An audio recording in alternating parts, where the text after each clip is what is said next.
Hi, my name is Russ. Welcome to episode 2, where we defeat the Germans through the ingenious use of Brillo pads. Adam and I continue to ruin our cars in pursuit of an 8-minute lap, and we discuss Afghan versus German noise complaints. When you left us in the last episode, Adam and I had just deployed. We deployed for 10 months, and like most deployments, it was 10 months of boredom and shopping for car parts, interspersed with random moments of chaos. I got to see an RPG shot at me at night for the first time, so that was neat, if mildly insulting. I was also reminded about the difference between Afghan and German noise complaints. So the Germans take everything very seriously, but they especially take noise very seriously. My ex-girlfriend was detained because she mowed the lawn on a Sunday. Thank God I didn't vacuum the house like she asked me to, also illegal on Sundays. So in Germany, we would literally get thousands of noise complaints a year. And once we got enough noise complaints from the same location, base ops would call us up and they'd have us put a red dot on our map, and that way we would know not to overfly that spot anymore. Well, in Afghanistan, there is a chronic shortage of cell phones because they're using them to build IEDs. What they do have, though, is AK-47s. So an Afghan wants to make a noise complaint. What he does is he loads up an AK-47 with 10 or 15 rounds of tracer, and as you're flying along, particularly at night, they'll just spray that tracer into the air in sort of a fan pattern out in front of you. It's almost pretty. And it has the exact same effect. You draw a little red dot on your map, and you know not to overfly that spot anymore. If anything, the Afghan way is more efficient than the German way. I bet nobody's ever said that before. So after 10 months, I'm on my way home, and I deployed with my girlfriend of 4 years. And on my way back, I knew something was wrong because you always know something's wrong in a relationship well before you actually admit it to yourself. But I got home, she got home before me, she set up the house, it was great. She got the dogs back from the kennel that they were boarded at. She got, the fridge stocked up, and we had this awesome week back, and I was like, oh, maybe I just imagined this. I then took 5 days of leave to go visit my parents and also to ship a whole bunch of car parts to myself that I had stockpiled in the United States. I got back off this leave, and I get off the plane, I turn on my phone, and there's a text message.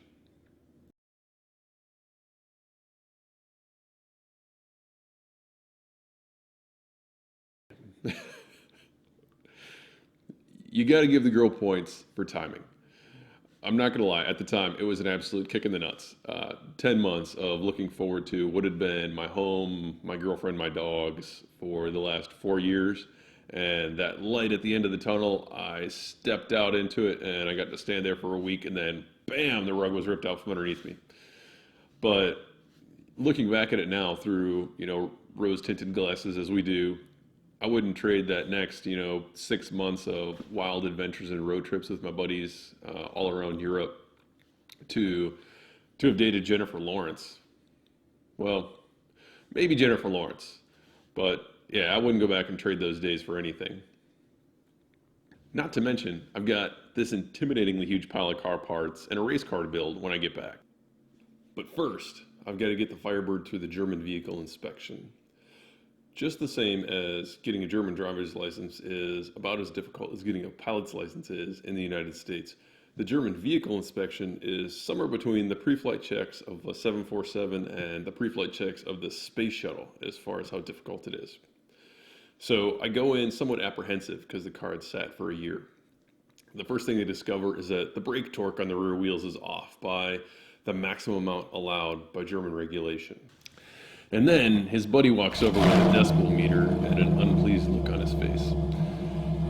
He revs the engine up to about 3,000 RPM and it scores 105 decibels. The German maximum is 90 decibels. And so I'm like, damn, that's a good score. What do I win?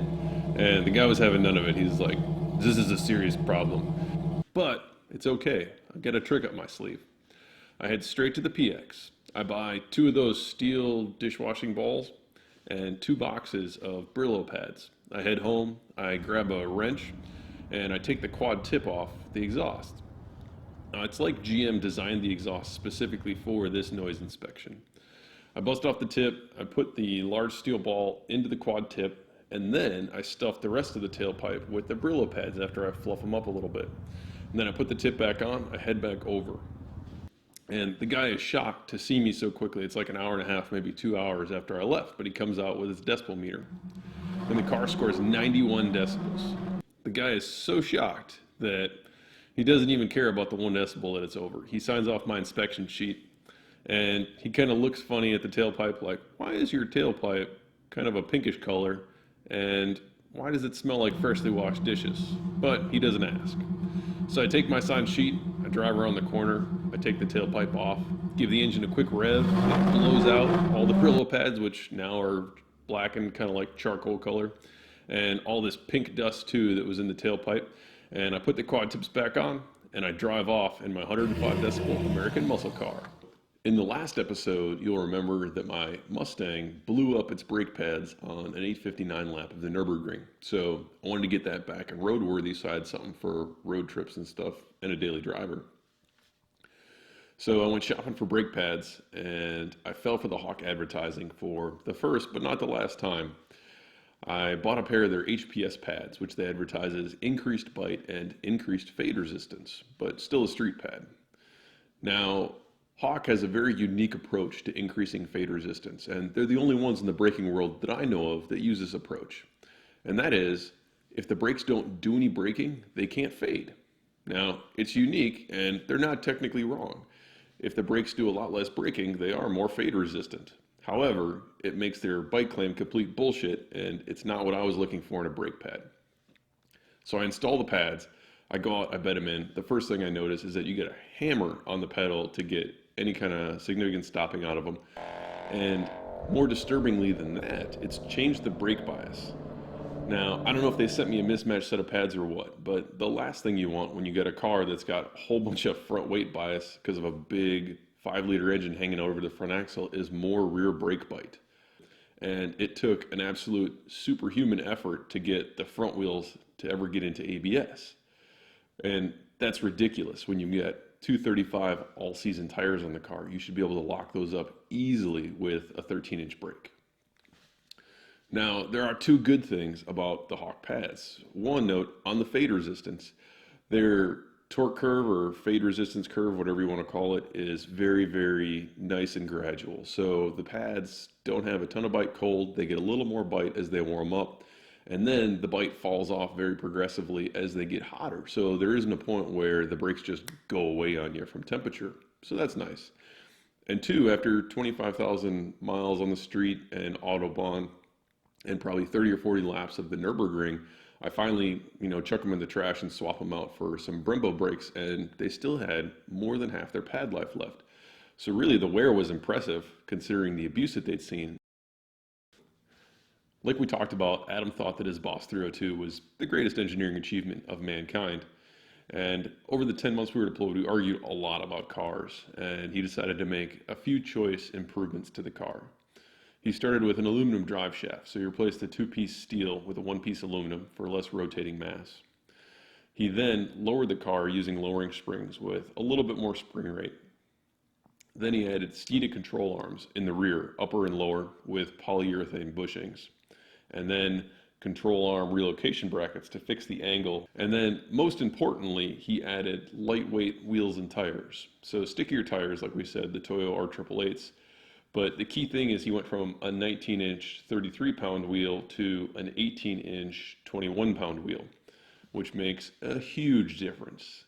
And I've got 5 or 6 sets of wheels and tires that I go back and forth on my 4 cars. And I will never cease to be amazed how much of a difference reducing rotating mass makes. And Adam showed me this one again because we ran the car stock on the Autobahn, his 12 Boss 302 versus my 12 GT. And his car was faster, but I was a little unimpressed. It was only a little bit faster on the Autobahn. So we go back and we do it again after he's installed his aluminum drive shaft and his lighter weight, smaller diameter wheels and tires, and he absolutely leaves me for dead. There's more of a difference between a stock Boss 302 and a Boss 302 with lightweight wheels and tires than there is between a base GT and a Boss 302, which is amazing. Ford could have saved the extra 10 grand they spent on the motor and just put lightweight wheels and tires on the thing. Now that the Mustang's fixed, I'm free to go full race car with a Firebird. So the first thing I do is tackle the steering wheel. I replaced the big old 14-inch school bus steering wheel with a much smaller unit. increases the feedback, gives you a little bit more legroom on either side too, feels nice in your hands. The next thing I do is an underdrive pulley combined with a turn 1 power steering pump. Now the two combined significantly reduce the flow rate of the power steering system. The idea there is no longer will it boil over the fluid and spray all over the engine compartment, and it works. The one downside though is that at parking lot speeds, when you get the engine below about 900 RPM, the steering can lose assistance, and so it'll become heavy all of a sudden. The next thing I do is tackle the seats. Any car that you're going to drive fast with high G's, you need good seats. So I went cheap with seats. It's a mistake that you'll only make once. I had them shipped to my folks' house in the States. They cost about $500, but by the time I was done flying to the States, disassembling them, mailing them to myself in Germany, reassembling them, installing them in the car, they were over $1,000. Now, once I did install the seats, they didn't fit the car. They kind of sat sideways in there. They rubbed on the door funny. And when I took them for the first drive, I was massively disappointed. They gave me chronic backache after about 20 minutes, and they were too wide. So I would slide back and forth anytime I tried cornering. They were a total waste, and I ended up throwing them in the dumpster.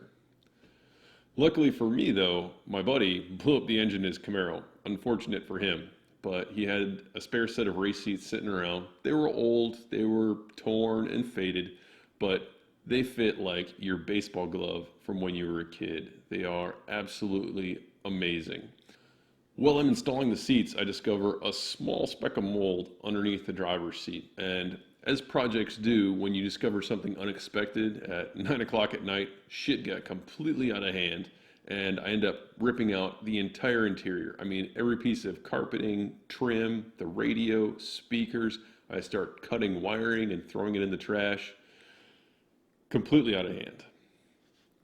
So 10 years ago, I was a broke-ass flight school student, and I managed to scrape together enough money for a set of mild steel headers for the car, and I tuned it using HP tuners in a drag strip with just the narrowband O2 sensors. The headers were in pretty bad shape after so many years as a daily driver, especially in Germany in the wintertime. So I decided to order some stainless steel headers and a wideband oxygen sensor. So I install those next. I take the car out on the Autobahn to tune it because the nearest dyno is like 3 hours away, and I've got the Autobahn. So I take it out on the Autobahn, 40 miles an hour, hang fourth gear, run it up to about 120 or top of fourth gear, and then check the acceleration times and look at the data logging to see how the engine's doing. And I discover what pretty much every tuner in the history of tuning has probably discovered, which is the car makes more power when it's lean, significantly leaner than I thought. But it's sort of a one-shot deal. So with a really lean air-fuel ratio, the car will build a little bit more coolant temp throughout the first run, and then the second run it builds significantly more coolant temp. Cylinder head temps get out of control, it starts to ping and knock, and the acceleration time is significantly slower. So I ended up tuning it like low 12s, high 11s, a little bit rich, not quite peak power, but you can beat on the thing all day long, and it remains consistent as far as the amount of power that it's making.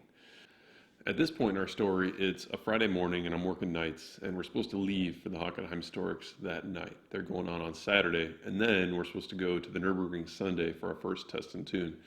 And I still don't have the brakes and tires on the car. Now, the brakes that come stock on the car, you can make them work on a track, especially a track like the Nurburgring that's not particularly hard on brakes, but you have to go with a super aggressive pad and you wear through them really quickly. Now, add to that the F-bodies, you can bolt up the CTSV brakes for, it cost me about $650, which is the absolute steal of hot rodding when it comes to preparing a car for track days. Because a normal Brembo brake kit aftermarket costs between $2,500 and $3,500 for the car, so you couldn't pass that up. In my rush to install the brake kit, I break one of the hard lines on the car, and my buddy Adam saves the day. He swings by, he grabs it, he runs to the auto shop, I run to work, and then we meet back up that night to finish up the job. We're in a parking lot, it's raining, it's 40 degrees outside, and there is nothing in the world slicker than a cold German rain combined with brake fluid and brake grease. I don't think we got any brake grease on the backs of the pads, but we got the brake kit together and we were on the road to the Hockenheimring. It's raining, I'm on Toyo R888s, so I have no way to bed the pads in. They're squealing like hell, but we're on the road. I've saved tires for last because everybody knows tires are the most important thing, period, when you're talking about tracking a car and lap times. Adam and I both came to the same conclusion that the fastest street legal tire that we could get for the cars at the time was a Toyo R888. He ended up with a 275, 295. I ended up with 285 square. And we accidentally created our own American Iron Racing Series in Germany. It worked out perfectly. My first discovery, now that we're on the road in the car, is that even though my goal with the project was to minimize rotating mass, the extra weight from the brake rotors actually improves the steering feel a little bit. There's just a little bit more weight and a little bit more feedback, which is exactly what I was looking for the steering on the car. The most shocking thing that I discovered probably in this entire 10-year project, from, original daily driver all the way through to street driven race car, is that stripping out the interior, which I thought was going to ruin the car, actually makes it better. Now, part of it is my disproportionate size. So I've got a very short torso, very long legs. Probably the only guy in the history of Army aviation qualified to fly the Army's smallest helicopter because I have such a short seated height while also being 6'4". And what I'm able to do when I rip out the interior is I move the seat further down and further back, which gives me more leg room. I move the steering wheel 2 inches back with a spacer. And the lack of interior increases my leg room left and right. And there's no radio anymore, but I've got my iPod and I've got headphones in, and I don't even care. It is the most amazing, comfortable car for me. The Hockenheim Historics were an absolute blast, but we can't wait to get up to the Nurburgring and do some runs. So we get up there Saturday night, and it's already closed. So we dive into the Eiffel Forest, which is this gorgeous forested region near the Nurburgring. And we are way back in the woods, and we come up over a crest. I'm in front. All of a sudden, Adam disappears behind me. His traction control had freaked out, and so he just pulled off the side of the road. So I turn around. As I get back to him, I notice that my water temp is indicating 260 degrees. And needless to say, way too hot. So I shut my car down. I walk around the front to check and see what's up, see if it's got any coolant in it, and pop the hood. There's no water. Must have got an air bubble from sitting for a year while we were deployed. I turn around, and Adam is already pantsless underneath his car, trying to figure out what's wrong. So I walk over. Immediately, I notice that the rear axle is twisted in the car. So what Adam did is he accidentally invented live axle rear wheel steering. When we were coming up over the hill, the car got light. One of the rear wheels came up in the air, and when it landed, the rear wheel was spinning, and the big 295 Toyo hooked, and it twisted the control arm relocation bracket. So the axle is basically at an angle in the back of the car. So he's going down the road, the axle's sideways. The traction control flips out. It's like, this can't be possible. And the other GT arrives at this point, and he's got a jack. We managed to get Adam's axle just barely straight, and there's enough drinking water between the three cars that not only are we able to stay hydrated while we work on Adam's car, but we also managed to fill up my radiator again. So thank you, Drill Sergeant Forshee, for constantly screaming hydrate at me throughout basic training. The psychological scarring finally paid off. It's a one-day event, and we spend the morning removing Adam's relocation brackets so that what happened to him on the road doesn't happen to him on the track. About noon, we get out on the track. We're doing a couple lead follow sessions, and the cars are an absolute blast. They are both infinitely faster than they were on the regular street tires they were on. I think we did like an 844 lap, and the cars are just laughing at us because they've got so much grip in reserve. So we're pulling into the parking lot for our fourth run, and I'm trying to get the car into first gear, and you can feel something in the clutch is dragging. It's really notchy. I finally force it, and it actually shakes the car and makes this horrible grinding noise. So I'm like, all right, I'm done. You guys finish up your runs. I'm going to start heading home. So I start on the road home, and I get to the Autobahn, which is probably 20 or 30K away. I'm on the on-ramp, and I go to just touch the brakes, and the brake pedal goes to the floor. And so I pump it, and the second time, all I get is a hiss. So of course what had happened was the repaired brake line had been at a turn where it needs to be hard mounted so that it doesn't move. Well, of course, I hadn't mounted it well enough with a zip tie, and it had slowly but surely worked itself loose, and then it chose that moment to blow out all the fluid. So had it happened on track, I probably would have died. Fortunately, it happened on the on-ramp. So I'm cruising on the on-ramp. I got plenty of grip to make it around. I get on the Autobahn, and I cruise along until I get to the first rest stop, and then wait for the cavalry to arrive. So they show up, they've got the jack, tools, and they pick up some brake fluid from a gas station. We jack the car up, we violate probably 20 German pollution laws in the process of bleeding the brakes and repairing the brake line, but we get it back on the road, get the car home. When I get home, the first thing I do is drain out the fluid, and it comes out jet black with all kinds of metal particulate in it. And I'm just destroyed and heartbroken because the transmission had cost me about $3,600, and I just bought it from RPM Transmissions. It only had about 3,000 miles on it. And I'm sure with the amount of stuff that came out of it, it is destroyed internally. So it takes 3 flushes to get the fluid coming out looking clean. And then I fill it back up and try and drive the car. It's not drivable because of the clutch being hung up, but it's grinding in every gear.